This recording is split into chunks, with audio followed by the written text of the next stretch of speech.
Bonjour, je m'appelle Véronica Plildo-Sarruf et voici mon projet personnel. Donc pour mon projet, je me suis assise avec 6 jeunes de 13 à 17 ans qui ont immigré au pays dans leur enfance ou qui ont des parents immigrants pour discuter de racisme et de discrimination. Étant moi-même immigrante, c'est un sujet qui me touche personnellement et qui me tient à cœur parce que ça touche aussi mes amis et ma famille.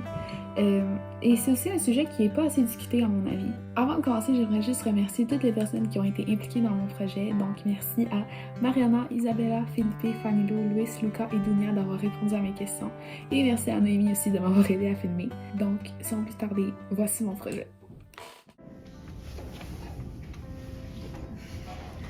Tu peux dire ton prénom, ton âge et ton pays d'origine.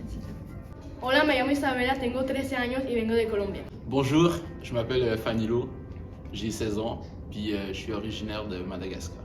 Yo me llamo Mariana, tengo 15 años y vengo de Colombia. Je m'appelle Dunia Pourbou, j'ai 14 ans et je suis née ici, mais je suis originaire du Maroc. Je m'appelle Luis, j'ai 16 ans aussi et je suis originaire de France. Yo Felipe, tengo 17 y vengo de Colombia. Je m'appelle Luca, j'ai 14 ans puis moi aussi je suis originaire de France. Comment a été ton intégration au sein de la population, par exemple à l'école? Je trouve normal parce que cette génération elle est plus ouverte que les grands. Je parlais pas vraiment français.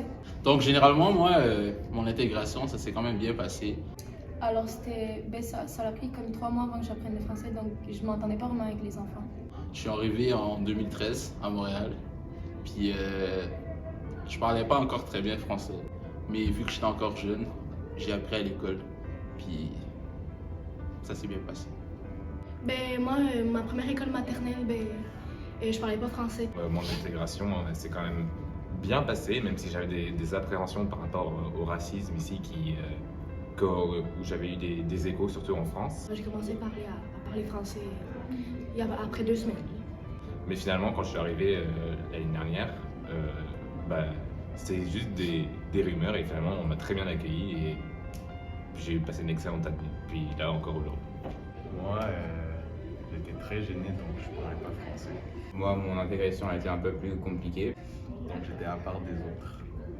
parce que je venais d'un autre pays déjà, puis du coup j'avais un accent différent des Québécois d'ici, j'avais plus un accent français que j'ai encore aujourd'hui, mais voilà, c'est comme ça. Puis je me sentais même un peu mis de côté à cause de ma couleur de peau parce que j'ai toujours été dans des écoles principalement blanches, puis c'était un peu plus moyen, je trouve. Qu'est-ce qui a été le plus difficile en général? Moi, ce qui a été le plus difficile, c'est quand même de se faire des amis, parce que comme Lucas l'a dit tantôt, j'ai souvent été la seule personne de couleur dans ma classe, ou quasiment la seule. Je pense que c'est la famille parce que mes parents, quand ils sont arrivés, c'est sûr ils ont eu un choc. Et du coup, on vit pas les mêmes choses, on n'a pas le même rapport à la vie et à la société en général. Du coup, c'est difficile de faire des connexions avec les gens. Ils étaient loin de leur famille, ils sont arrivés genre en hiver où il faisait vraiment froid, ils n'étaient pas habitués à ça. Et ils allaient souvent, ils retournaient souvent au Maroc pour voir leur famille et tout, mais après ça, quand ils ont commencé à grandir, et quand ma première soeur est née, on a moins voyagé. Et là, ça fait 7 ans qu'on n'est pas allé au Maroc. Le plus difficile, ça a été plutôt de m'adapter avec les autres personnes. Donc oui, on peut se faire des amis, mais genre juste m'adapter au mode de vie ici tout court. Moi aussi, c'était beaucoup l'intégration parce que je ne savais pas parler en français avec tous les garçons. Les garçons, c'est pas qu'ils m'intimidaient là, mais c'est sûr.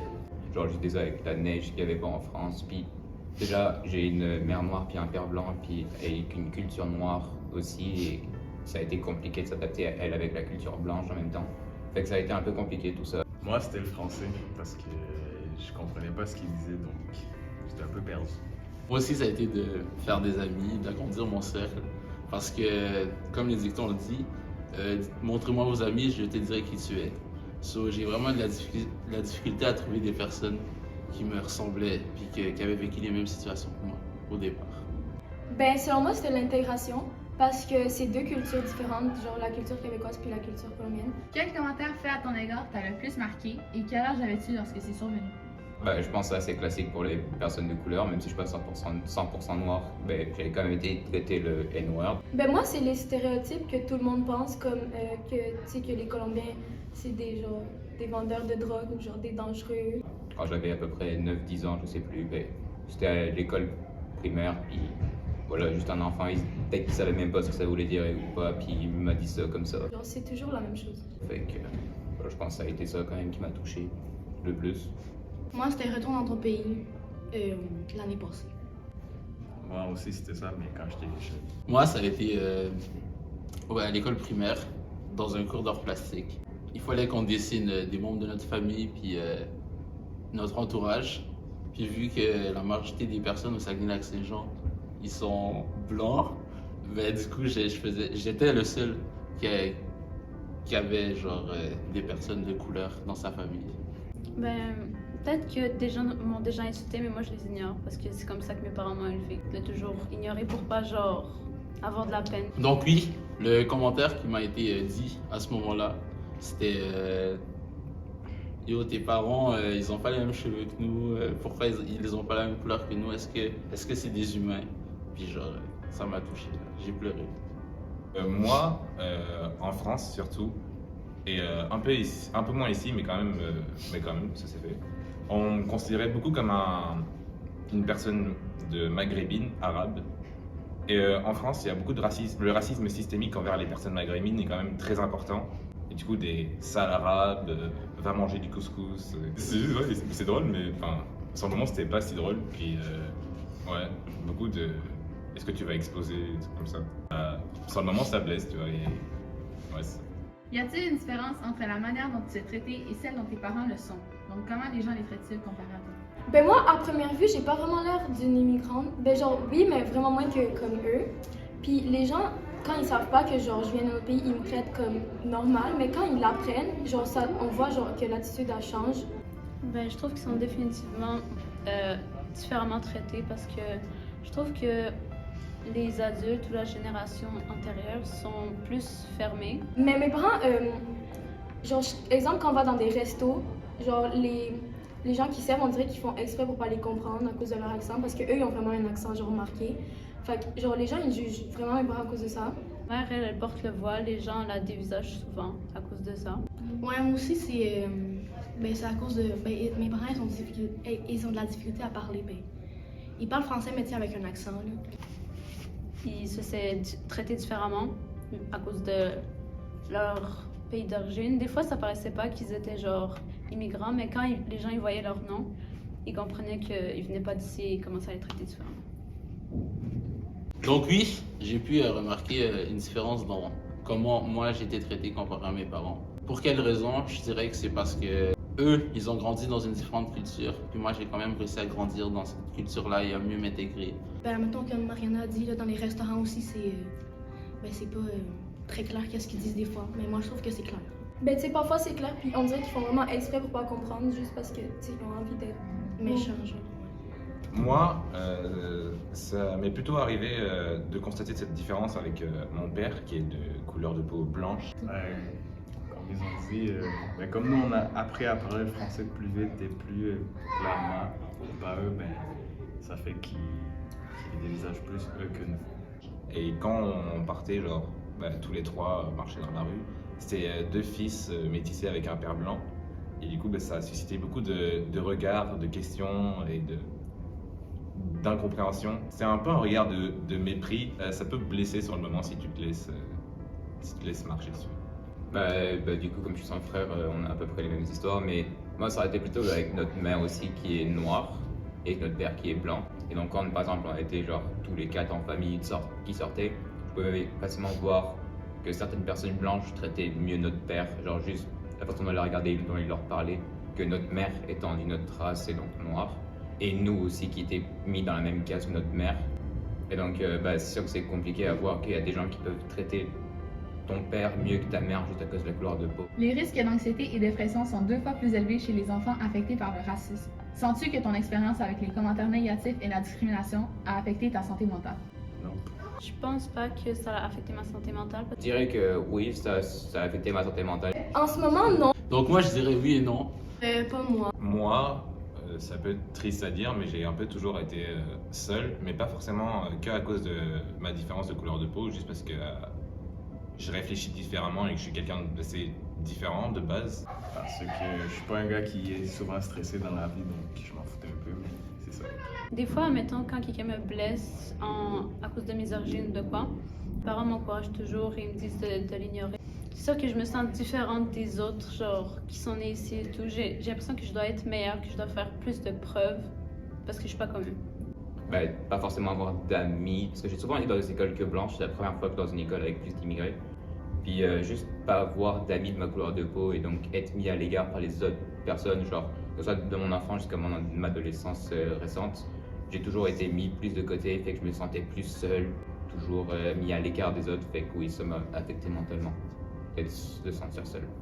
Oh, mais moi, je suis sûre que quand on était petit, genre, vous aussi, genre, vous étiez comme triste de pas pouvoir être intégré avec les autres enfants, mais genre, d'aller au point jusqu'à la dépression, pas vraiment.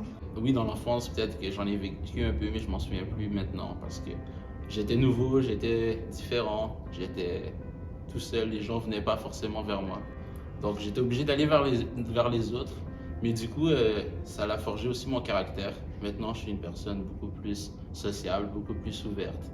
J'arrive à beaucoup mieux accepter les autres cultures et les différentes manières de penser. Moi, parce que je suis courageuse, là, puis je suis pas très affectée par que. Je m'en fous de qu'est-ce que les personnes y pensent de moi. Là. Du coup, j'ai toujours été seul et que ma couleur de peau n'a pas amélioré la situation.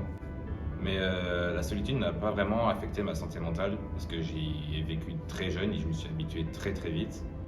Et c'est quand même triste à dire de s'habituer à la solitude, mais ma santé mentale n'a pas vraiment été affectée par ça. Quel est un des commentaires que les autres font sans savoir que c'est discriminatoire ou offensif? Parfois, quand j'apporte la nourriture traditionnelle de Colombie, les gens ils disent genre oh, qu'est-ce qui pue ou genre oh, prends ça comme ça. Ben, souvent, c'est les blagues terroristes. Tout ce qui est cliché sur les Français qu'on me rapporte assez souvent, moins à cette école, mais surtout l'année dernière, c'était très très fréquent.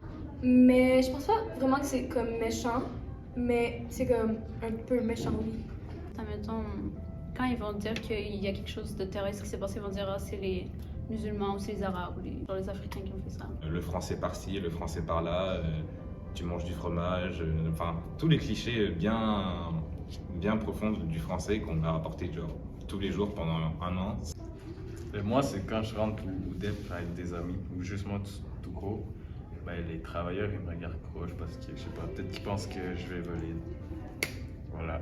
Donc moi, des commentaires qui sont un peu vexants des fois, c'est par rapport au pays d'origine qui est Madagascar. Moi, c'est Pablo Escobar, là. Que les gens souvent ici ils connaissent pas c'est quoi Madagascar, puis les seules connaissances qu'ils ont c'est genre le film. Fait qu'ils me comparent ou ils font des allusions par rapport à les animaux qui parlent ou genre je sais pas trop là. Admettons que je dis que je viens de la Colombie. Oh, Pablo Escobar, tu le connais-tu? C'est-tu ton cousin? Ça devient oppressant au bout d'un moment. Juste par exemple, un commentaire qui est assez fréquent, qui est devenu genre maintenant une blague, mais ça reste quand même touchant. C'est genre par exemple, quand quelqu'un est à la lumière puis il dit ah, où est-ce qu'il est passé Lucas? Ben genre, ça a l'air d'être une blague comme ça, mais là ça me touche plus trop parce que je suis habitué et tout, j'en rigole aussi, mais quand j'étais plus jeune, à peu près genre 9, 10, 11 ans, ça me touchait comme que cette blague soit présente et assez fréquente tout le temps. Donc, quel est un conseil que tu donnerais aux autres enfants d'immigrants qui se trouvent dans une situation où ils se sentent exclus? Moi, je dirais sois fier de ta culture, là, puis laisse-toi pas faire. Ce que je donnerais comme conseil, c'est de surtout pas laisser cette situation t'affecter mentalement ni psychologiquement, même si c'est quasiment pareil. Je leur conseillerais d'ignorer tous les commentaires et tous les comportements racistes qui sont visés pour eux, parce que sinon ça va les rendre malades, ça va faire des problèmes mentaux et tout. C'est pas de leur faute aux gens autour de toi qui, s'ils ont une culture différente, s'ils acceptent pas forcément ta différence tout de suite, il faut le laisser du temps, il faut vraiment surtout pas en répondre par cette situation par la colère et par justement commencer à opprimer les autres parce qu'on t'a opprimé. C'est vraiment pas la bonne solution à faire, il faut juste accepter que tout le monde est différent et que les différences ça s'accepte avec le temps. Moi, je dirais de pas les écouter et de se faire respecter, tu vois. Tu leur dis arrête, sinon. Moi, je dirais que c'est pas le conseil, ce serait de pas se renfermer sur soi-même, puis de rester ouvert quand même aux autres, parce que c'est pas parce que une personne t'a blessé que toutes les autres personnes sont comme ça, puis qu'ils vont te blesser aussi.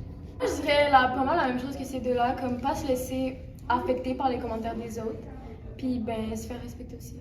Moi, mon conseil, ça serait pas d'aller par la force, mais plutôt d'essayer de ben, pas de prendre ça personnel non plus, mais genre juste dire ça c'est passé, ça se passera encore, puis juste accepter parce qu'aujourd'hui le racisme et tout ça, ça fait partie un peu de la société, puis c'est pas normalisé, mais c'est fréquent et c'est devenu comme presque normal. Mais il faut quand même essayer de lutter contre ça, mais pas prendre ça personnel parce qu'il y a des gens qui font même pas exprès d'être racistes, puis ils le sont quand même. Qu'as-tu à dire aux personnes qui font ces remarques désagréables? De réfléchir avant de parler. C'est ça. Mais que ça mène à rien, que ça sert à rien. On est tous des humains, on est tous pareils. Moi, je leur dis de devenir mature, là, comme.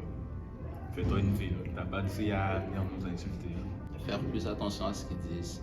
Puis de se mettre à la place de la personne qui reçoit ce que tu dis. Pareil, pourquoi il y en aurait certains qui sont traités différemment à cause de leur couleur de peau, leur religion, leurs origines ou peu importe.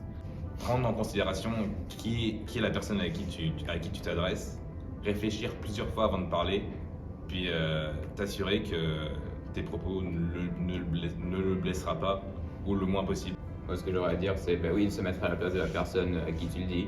Puis même si tu dis ça, que ça peut être ton ami ou quoi, faut juste quand même essayer de pas faire de remarques sur l'ethnicité ou de quelqu'un d'autre parce que tu sais pas comment là va le prendre, peut-être qu'il va le faire semblant qu'il l'a pris en blague, mais ça va quand même le toucher. Fait que genre, juste réfléchir avant de dire quelque chose qui a rapport à ça. Ouais, c'est pas parce qu'on est différent ou qu'on vient d'un autre pays qu'il peut se sentir supérieur. Ça sert à rien, c'est juste désagréable. C'est une perte de temps. Ouais, une perte de temps.